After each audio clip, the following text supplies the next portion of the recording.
guys. Hello sa mga kananay dyan, sa mga married na katulad ko na umaasa ng flower. Wag nga kayong paasa-asa ng flower dyan. Ako nga hindi ko naranasan yan mula dalaga ako hanggang may asawa ako kasi parang wala lang, hindi ko naman iniisip yan na isi-celebrate o kahit nung high school ako tsaka hindi ko ini-interest. So kung walang nagbibigay sa inyo ng flower, kayo ang re-regalo sa inyong sarili, diba? Kung hindi yan maisip ng asawa nyo, okay lang yan, hindi yan mahalaga. Hindi ko nga alam kung bakit, ano nga bang Valentine's Day, kasi sa biblical hindi ko alam kung ano yan, ng mga pagano ata yan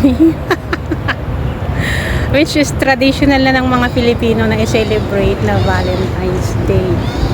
So flower for me, happy Valentine's everyone, happy Valentine's sa mga kananay. Ay araw yan ng martir ata diba, yung martir si yata, ano ba yun, si Saint Valentine's yata. Wala, hindi ko na inintindi yung binasa ko kanina kasi minsan na kung ano yung mga araw na dumarating sa buhay o month na kwan, binabasa ko kung anong ibig sabihin para may alam din ba ako. Kasi may mga taong nagsiselebrate ng Valentine's, may mga taong hindi rin nagsiselebrate ng Valentine's. Although hindi naman masama kung gusto nyo i-celebrate ganyan, pero pag wala kayong flower, give yourself, diba? Huwag nyo didibin kung wala kayong flowers. Ayan, meron na akong Valentine's flower, Valentino, maraming chocolate sa bahay, marami rin akong nabili na pinadala na. Hindi naman baka pag kumain ka niyan is hindi ka naabutin na.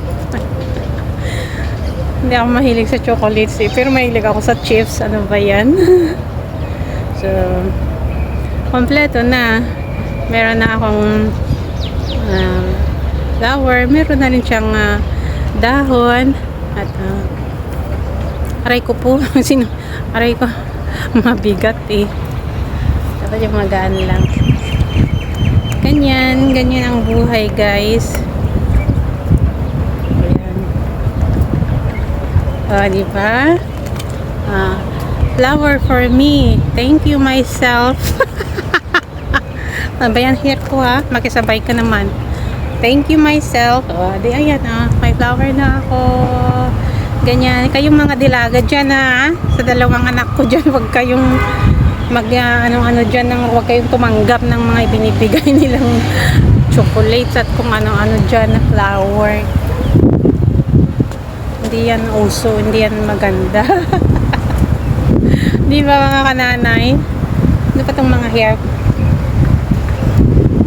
Wala kasing akong pagpariban guys. Pinaplanta ko lang ang hair ko pero sa totoo lang sirang-sira na yan.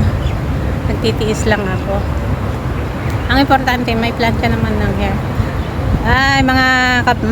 Sa may mga kabalintina dyan at mga kabalintino, ayan, ako I don't need flower na galing sa iba. Ito ang flower, kaya kong bigyan ng aking sarili at kaya kong bumili ng flower and chocolate. Pero bakit ako gagasto? Wala naman akong panggasto.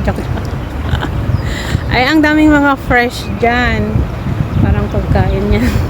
O diba mga kananay? Ang daming kayang fresh na flower na pwedeng kunin and then you give it to yourself. Ayun pa, kukuha pa ako. So, ayan guys.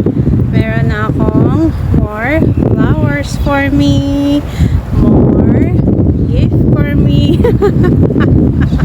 Ayan, rinigaluhan ko ang aking sarili kasi ganyan talaga. Kung walang magregalo sa'yo, regaluhan mo ang sarili mo. Hindi mo na kailangan na umasa or hindi mo kailangan na tumanggap ng regalo or flowers. Ayun ang ganda diba? Sa mga nag-celebrate ng Valentine's Day, ayan, nag-celebrate din ako dito at ayan ang aking regalo sa aking sarili. Valentine's Day to everyone who's celebrating the Valentine's Day. Nagaya ng iniisip nila ay Valentine's Day. Valentine's Day naman talaga. Mga ating kinagisnan. Ayan. Lumalamig na.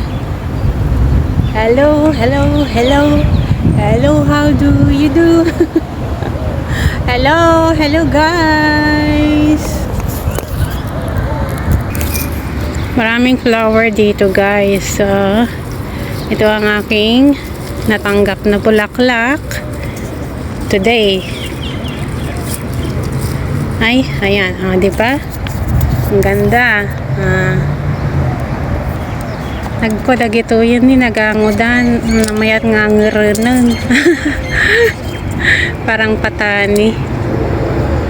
Di ba guys? That flower is from me. I give it to my own self. Ay, baway.